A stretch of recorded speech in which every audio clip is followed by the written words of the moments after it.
समीचीन विकल्पों का सम्यक समाधान। सुनिए परम पूज्य श्रमण श्री सुप्रभ सागर जी महाराज के मुखारबिंद से YouTube चैनल सुप्रभ उवाच पर शुभाशीष परम पूज्य श्रमणाचार्य 108 श्री विशुद्ध सागर जी महाराज। सानिध्य श्रमण सुप्रभ सागर जी महाराज, श्रमण प्रणत सागर जी महाराज। पुण्य आर्जक श्रीमती मधुबाला सुरेश चंद जी पाटोदी, बेटी दामाद श्रीमती विनीता अर्पित जी पहाड़िया मंडीदीप, बेटे बहू मोहित अंकिता पाटोदी, रोहित मुस्कान पाटोदी, अभी नैवेद्य जीने भव्य एवं समस्त पाटोदी परिवार। जैन बर्तन भंडार छिंदवाड़ा।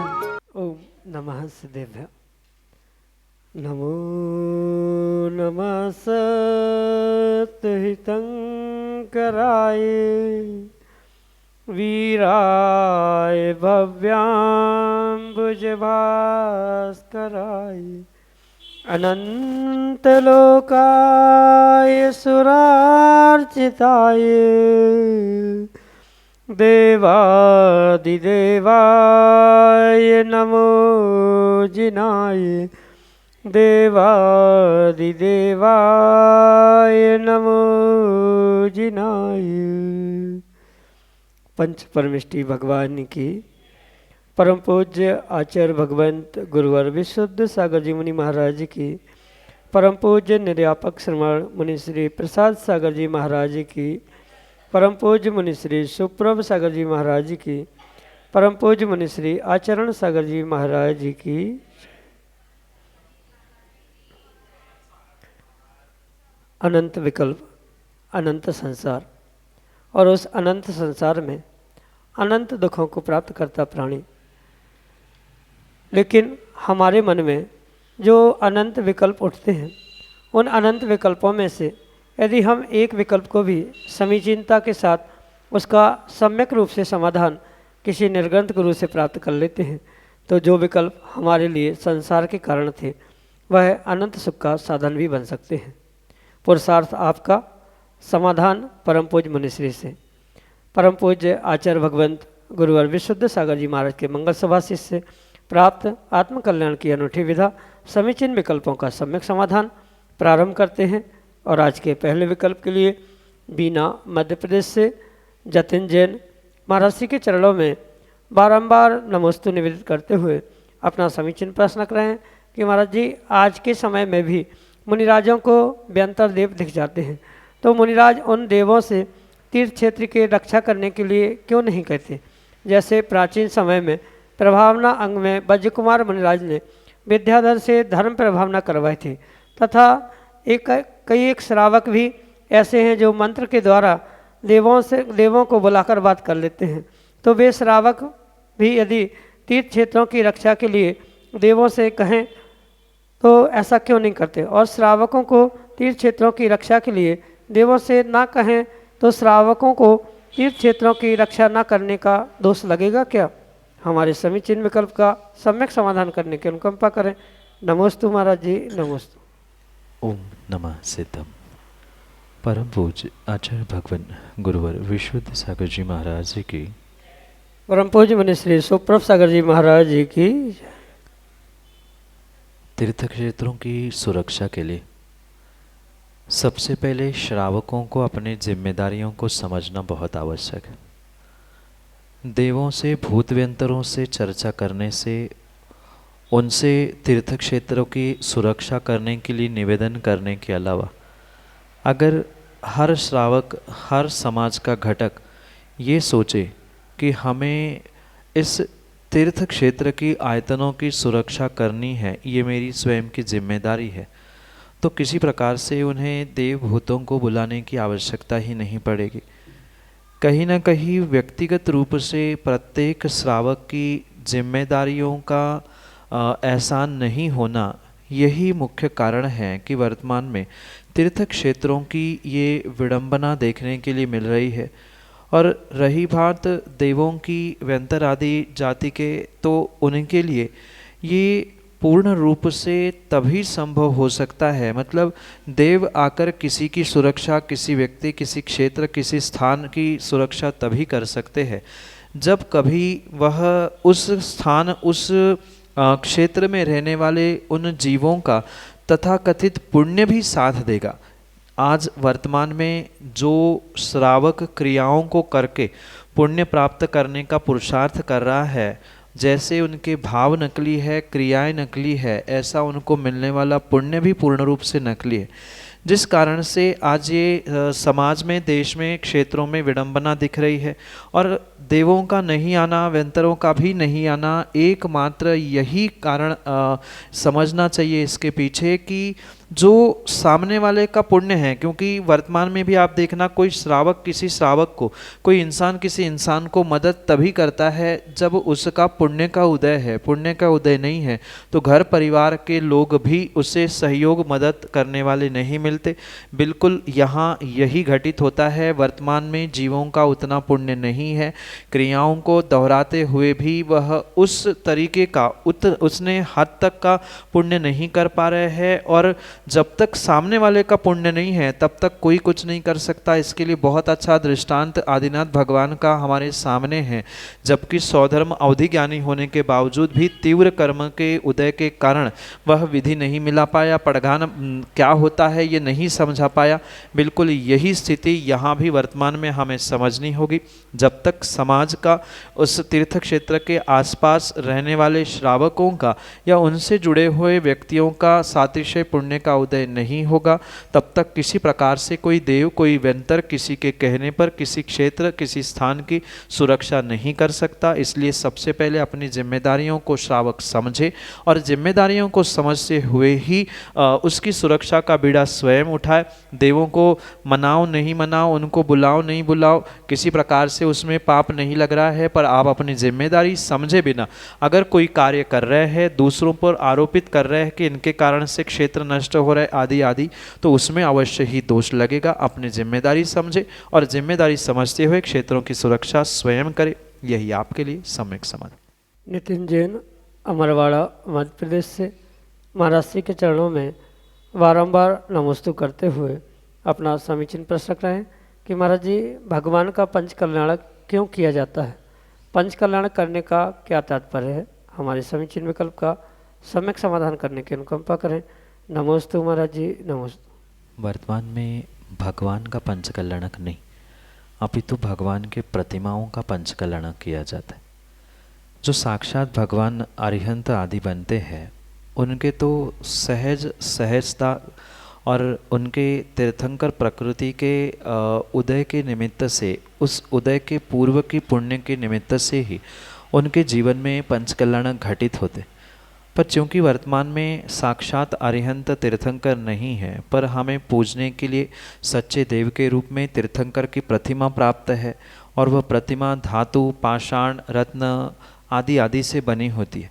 तो उनको जब तक संस्कारित नहीं किया जाएगा, उन आकृतियों की जब तक शुद्धि नहीं की जाएगी, प्राण प्रतिष्ठाएं नहीं की जाएगी, तब तक वह पूज्य नहीं हो सकते। जैसे जिनागम में स्थापना निक्षेप का वर्णन आता है, उस स्थापना निक्षेप के अनुसार ही उस तदाकार रूप, मतलब जैसे अरिहंत तीर्थंकर आदि होते हैं, बिल्कुल ऐसी ही आकृति पाषाण धातु की आदि बनाते हुए उनको उसी प्रकार से तीर्थंकर या भगवान बनाया जाता है, जैसे कि एक साक्षात मुनिराज बनकर तीर्थंकर पद को प्राप्त करने वाले हुआ करते हैं।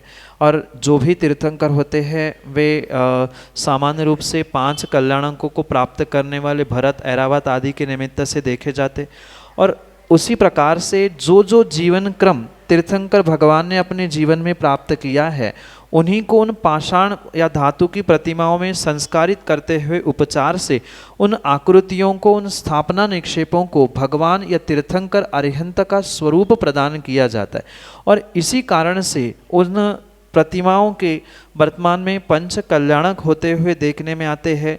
जैसे बालक का गर्भ में आना, जन्म होना, जन्म के बाद दीक्षा ले लेना, दीक्षा के बाद केवल ज्ञान की प्राप्ति और सिद्धत्व की प्राप्ति, ये 5 जो क्रम जीवन के उन्होंने प्राप्त किए हैं, इसी क्रम को वह क्योंकि तीर्थंकर होते हैं वह कल्याणक के रूप में स्वीकार किए जाते हैं और वही प्रतिमाओं में भगवत्ता देने के लिए, प्राण प्रतिष्ठा करने के लिए, उसमें जीवत्व देने के लिए ही पुरुषार्थ किया जाता है। केवल ज्ञान के दिनों, जिस दिन केवल ज्ञान होता है उन दिनों में, मतलब उस दिन में विशेष रूप से सूर्य मंत्र, प्राण प्रतिष्ठा मंत्र, सूर्य कला, चंद्र कला आदि अनेक मंत्रों की आराधना, अनेक मंत्रों के माध्यम से वहाँ पर उनमें एक जीवितपना या प्राण प्रतिष्ठा के रूप में उनको स्थापित किया जाता है और इसी कारण से वह प्रतिमा पूज्य हो जाती है। सीधी सी भाषा में प्रतिमाओं को पूज्य बनाने के लिए ही पंच कल्याणक वर्तमान में किए जाते हैं। यही आपके लिए सम्यक समाधान। श्रीमती मुक्ता जैन, सागर, मध्य प्रदेश से महाराज जी के चरणों में बारंबार नमस्ते करते हुए कह रहे हैं कि महाराज जी, किसी भी श्रावक को जैसे कोई मंदिर में पूजन आदि की सामग्री उपयोग करता है तो उससे कहते हैं कि मंदिर की सामग्री का उपयोग नहीं करना चाहिए। तो वो उत्तर में कहते हैं कि हम दान तो देते हैं, तो जो दान देते हैं उसमें वह मंदिर की पूजन की सामग्री आदि उपयोग कर सकते हैं क्या? नमोस्तु नमोस्तु।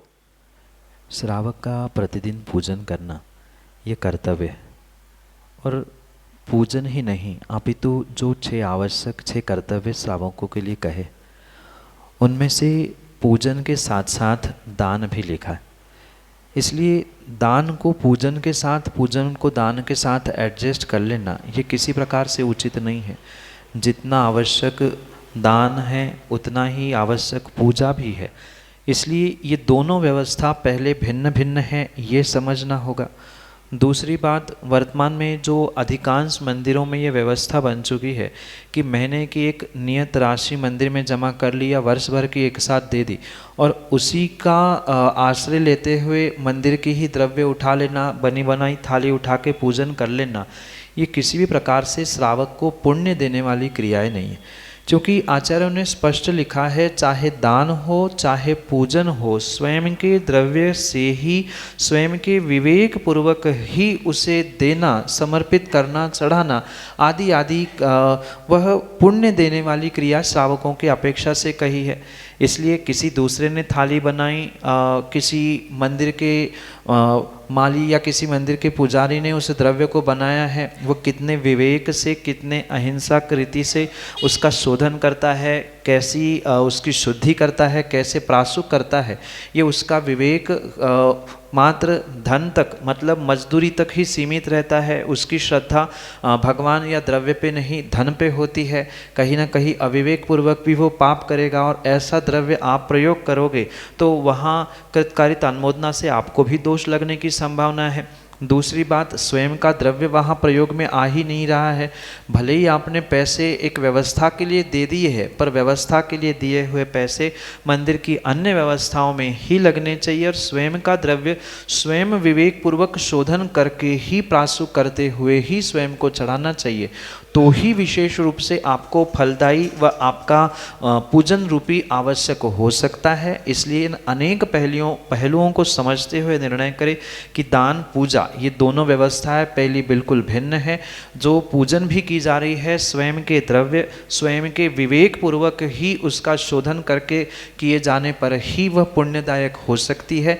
दूसरे के द्वारा शोधन प्रासुकीकरण करने पर उतना विवेक या उतना अहिंसक कार्य नहीं हो सकता और दूसरे की वस्तु प्रयोग में लाने का भी वहाँ दोष अवश्य ही लगेगा। इन सभी बातों को सोचते समझते हुए मंदिर में बनी बनाई द्रव्य की थाली उठाकर पूजन करना ये कभी भी योग्य नहीं है, क्योंकि पूजन द्रव्य भी, थाली भी मंदिर की है, द्रव्य भी मंदिर की है, पानी चंदन भी मंदिर का है, भगवान भी मंदिर के है और पुण्य तुम्हें घर ले जाने के लिए कैसे प्राप्त होगा, यही आपके लिए सम्यक समाधान। राजेश पांडे, छिंदवाड़ा, मध्य प्रदेश से महाराज जी के चरणों में नमोस्तु करते हुए अपना प्रश्न कर रहे हैं कि महाराज जी, पुरानी जीर्ण शीर्ण जिनवाणी का विलोपन व विसर्जन या अग्नि संस्कार करना सही है क्या?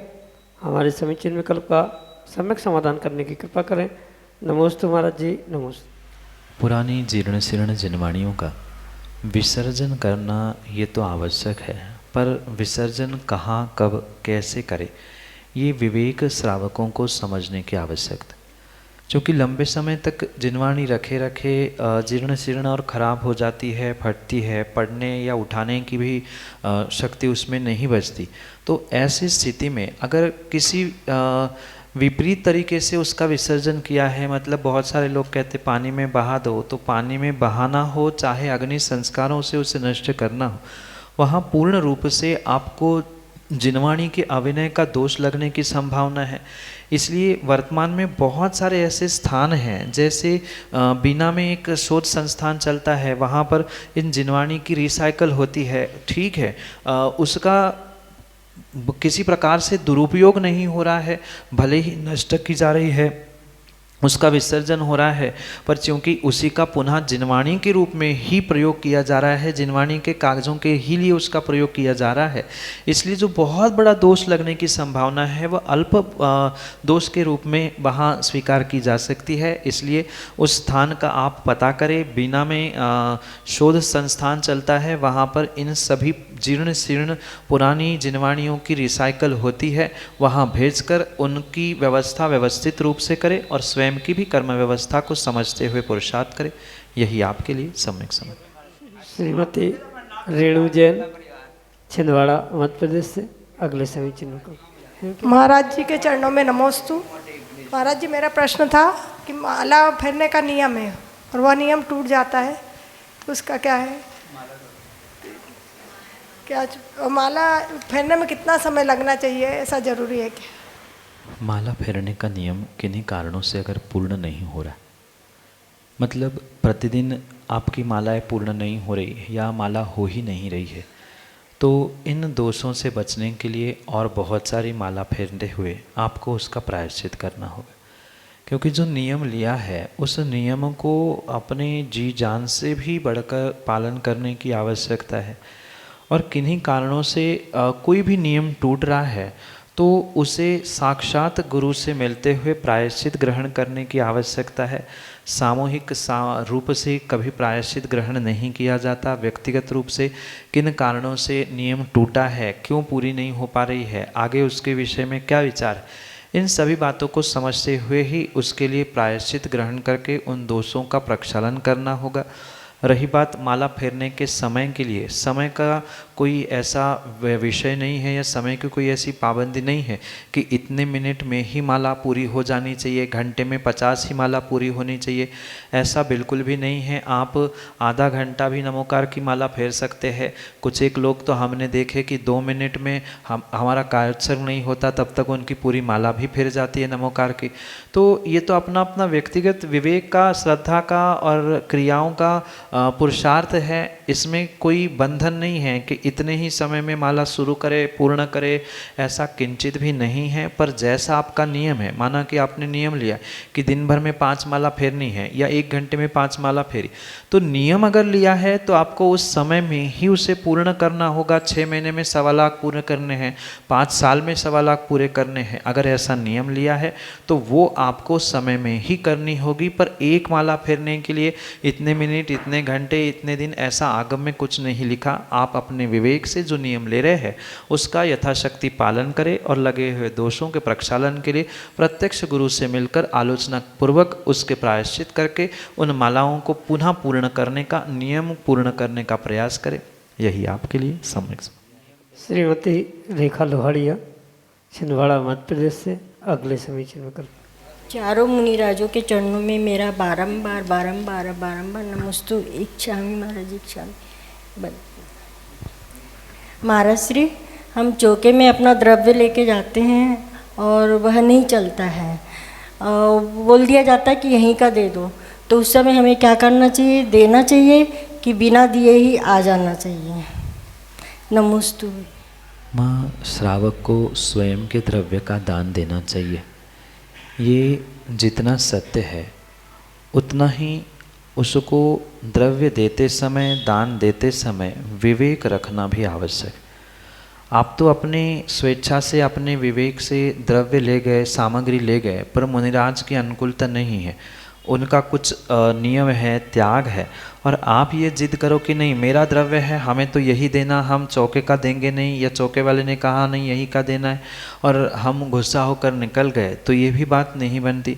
वहाँ ये सबसे पहले ध्यान रखना होगा कि अनुकूलता साधु की कहाँ बन रही है, और साधु की अनुकूलता नहीं है तो आप कितना ही ज़बरदस्ती करते हुए दान दे दे, कुछ भी करे, आपको पुण्य मिलने वाला बिल्कुल भी नहीं है।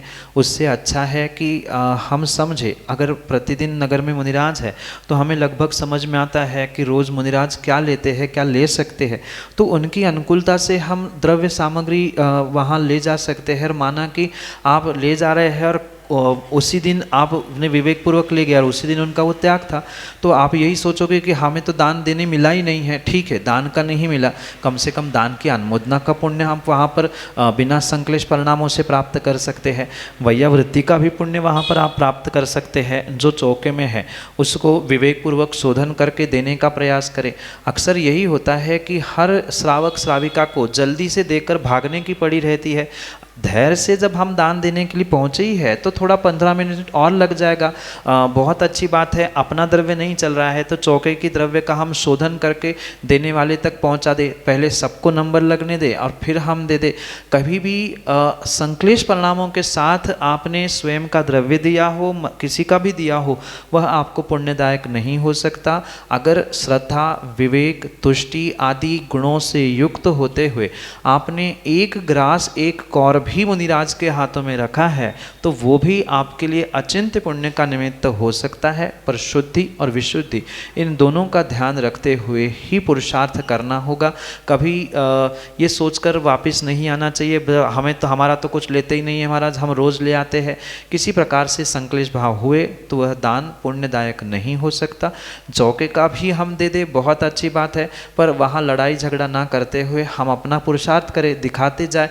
पूछ ले जो प्रतिदिन जाते हैं कि भाई इनका त्याग तो नहीं है, आज प्रतिकूलता तो नहीं है, आज कुछ ऐसी तो बात नहीं है, और 2 बार 4 बार दिखाने बाद नहीं लिया तो वहाँ का द्रव्य चलाए। और मैं तो कहता हूँ ऐसा द्रव्य अपना साथ में ले जाए जो हमेशा ही चलता है, जैसे कुएं का पानी खींचकर स्वयं के हाथों से ले जाए। इससे अच्छा द्रव्य हो ही नहीं सकता। आपका द्रव्य बहुत अच्छे से हर कोई साधु लेगा, यही आपके लिए सम्यक समाधान।